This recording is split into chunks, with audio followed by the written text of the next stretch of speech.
पानी देनी होगी, मैं देने को तैयार हूं। जो भी करना होगा मैं करने को तैयार हूं।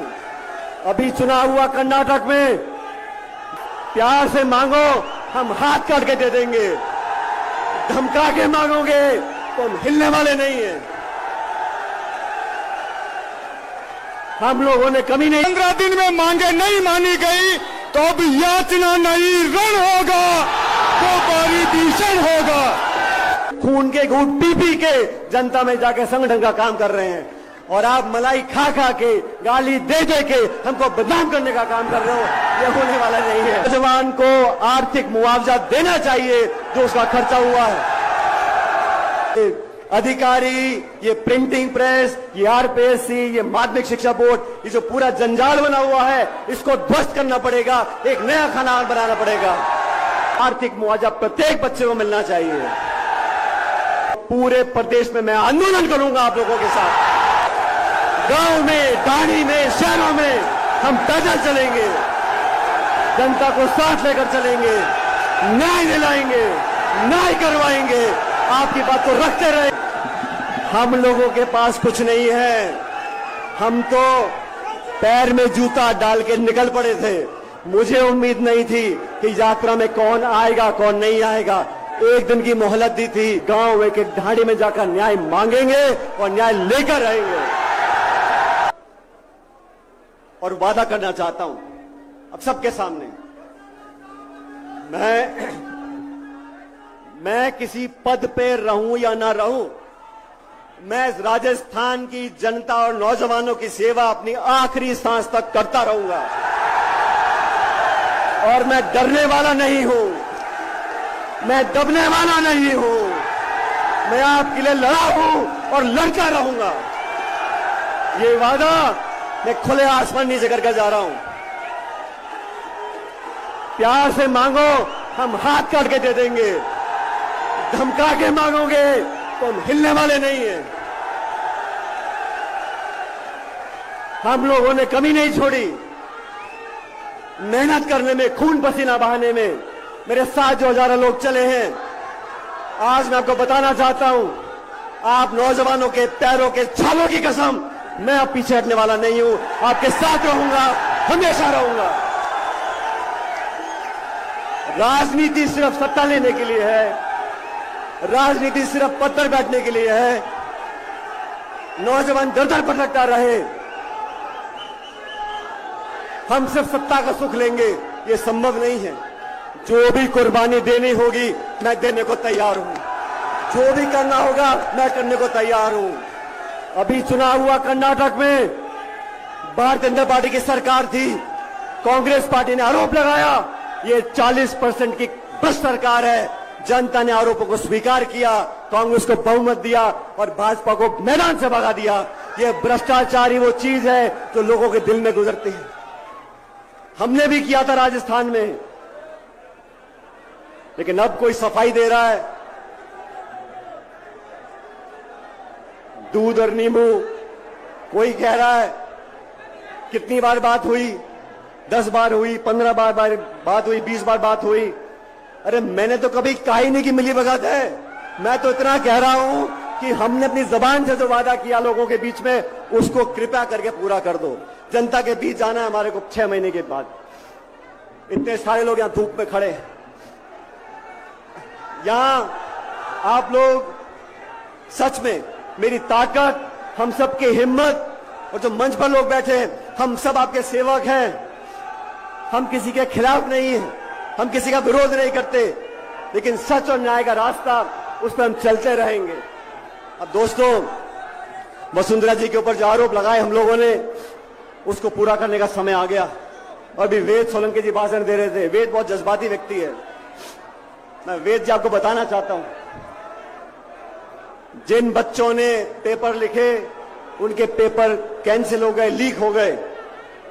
उन लाखों बच्चों ने अपने मां बाप के पैसों को जो खर्च किया, उनके साथ जो धोखा हुआ, उनके साथ जो नाइंसाफी हुई, अगर बच्चा मेहनत करके पेपर लिखता है और पेपर आउट हो जाता है, उस बच्चे की क्या गलती है मैं पूछना चाहता हूं। उस नौजवान ने क्या बुरा किया। इसलिए हमारी सरकार, हम लोग, ये मैं मांग करता हूं जितने भी बच्चे हैं जो पेपर लीक से प्रभावित हैं, प्रत्येक नौजवान को आर्थिक मुआवजा देना चाहिए जो उसका खर्चा हुआ है। आरपीएससी इतनी बड़ी संस्था जयपुर में है। आरपीएससी में जो धारणा बनी हुई है कि वहां जुगाड़ चलता है। आरपीएससी में नियुक्तियां राजनीतिक दृष्टिकोण देकर की जाती हैं। किसी का भांजा, किसी का भतीजा, किसी की बीवी, किसी का घरवाला। मैं मांग करता हूं, अगर दोबारा नौजवानों का विश्वास कायम करना है, एक उदाहरण प्रस्तुत करना है, तो ये आरपीएससी को बंद करो, एक नई व्यवस्था कायम करो। आरपीएससी का चेयरमैन, आरपीएससी के मेंबर, कोई मापदंड तो हो। जान पहचान, रिश्तेदारी, किसी नेता से निकटता, ऐसे मेंबर बना दोगे आप। मेंबर को हटाने के लिए राष्ट्रपति तक जाना पड़ता है, लेकिन बनाने में क्या है, एक ऐसा कानून बने पारदर्शी तरीके से। आरपीएससी का चेयरमैन, आरपीएससी के मेंबर, और जो जांच होती है, जब हाईकोर्ट का जज बनता है उसकी आईबी जांच करती है, उसकी पृष्ठभूमि की जांच की जाती है, कहां उठता है, कहां बैठता है, क्या खाता है। इन मेंबर्स की, जो नए मेंबर बने, उनकी जांच होनी चाहिए, और ऐसे बने कोई साइंटिस्ट हो, कोई लेक्चरर हो, कोई प्रोफेसर हो, जिसका कोई वजूद हो, ऐसे लोगों को मेंबर बनाना चाहिए। तो आरपीएससी को भंग कर एक पूरा मूल चूक परिवर्तन, ये कोचिंग क्लास, ये अधिकारी, ये प्रिंटिंग प्रेस, ये आरपीएससी, ये माध्यमिक शिक्षा बोर्ड, ये जो पूरा जंजाल बना हुआ है, इसको ध्वस्त करना पड़ेगा, एक नया खाना बनाना पड़ेगा।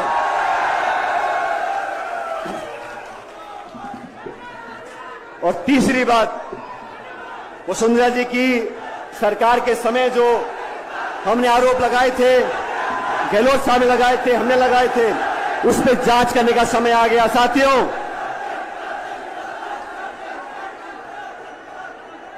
उन आरोपों पर जांच होनी चाहिए।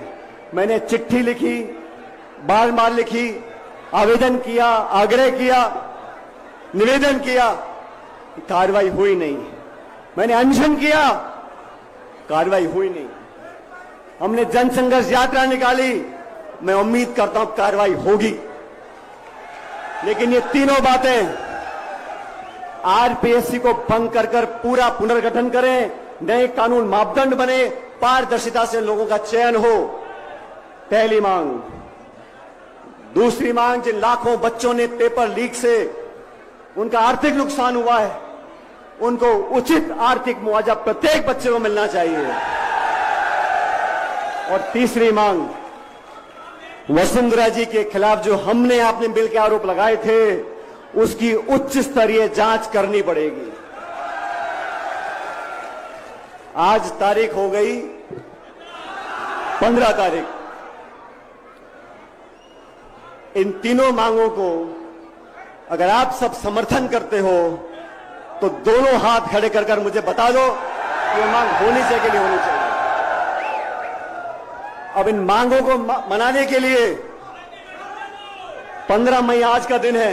आज हमारी जनसंघर्ष यात्रा यहां पर समाप्त हो रही है, आज की जयपुर में। लेकिन इस महीने के आखिर तक, 15 दिन बचे मेरे ख्याल, इस महीने के आखिर तक ये तीनों मांगे नौजवानों के हित में और भ्रष्टाचार के खिलाफ अगर नहीं मानी गई, तो मैं आप लोगों को बताना चाहता हूं, अभी मैंने गांधीवादी तरीके से अनशन किया है, जनसंघर्ष यात्रा करी है। महीने के आखिर तक अगर कार्रवाई नहीं होती, तो पूरे प्रदेश में मैं आंदोलन करूंगा आप लोगों के साथ।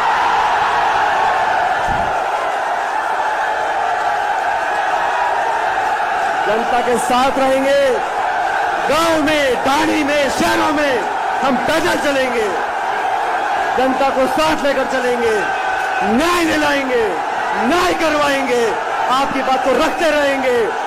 और सुन लो, आप सब सुन लो, हम लोगों के पास कुछ नहीं है, हम लोगों के पास कुछ नहीं है। हम तो पैर में जूता डाल के निकल पड़े थे, मुझे उम्मीद नहीं थी कि यात्रा में कौन आएगा कौन नहीं आएगा। एक दिन की मोहलत दी थी और आप लोग पधारे हो इतनी बड़ी संख्या में। हमारे पास जो कुछ भी है, हमारी पूंजी, हमारी ताकत, हमारा सब कुछ ये जनता है। और जब हम आंदोलन करेंगे तो एक एक गांव, एक एक ढाणी में जाकर न्याय मांगेंगे और न्याय लेकर आएंगे। मेरा आप सब लोगों से निवेदन है, हम लोगों ने, मैं फिर कहना चाहता हूं,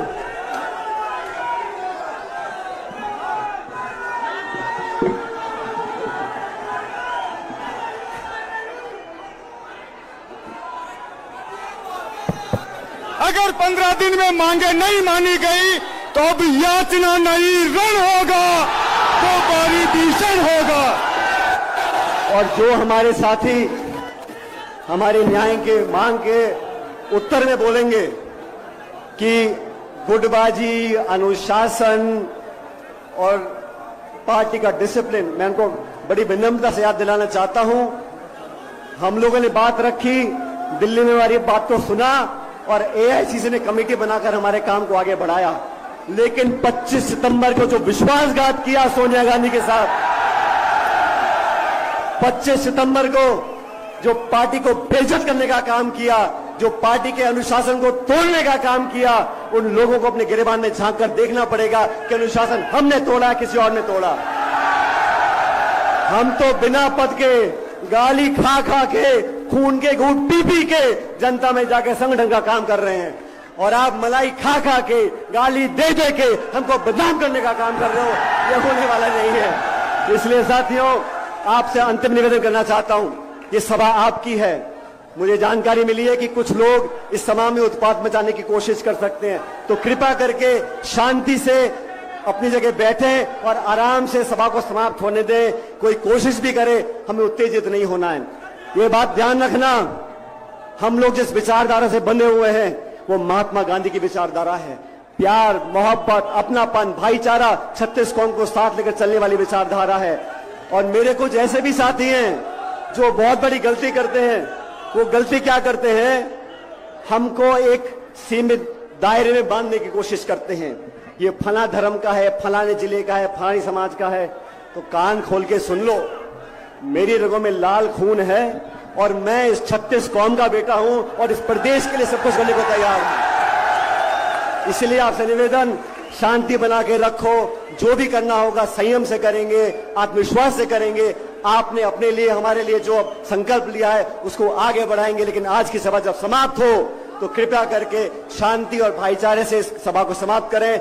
आप सब लोगों का, जो मंच पे खड़े हैं वो हम सब नतमस्तक हैं आपके आगे, और जो सभा में दूर धूप में खड़े हैं, मैं आपका हाथ जोड़ के धन्यवाद करना चाहता हूं। आप लोगों ने जो हिम्मत और ताकत दी है वो हमारे हाथों की शक्ति है।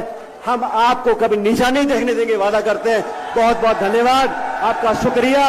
राम राम सर।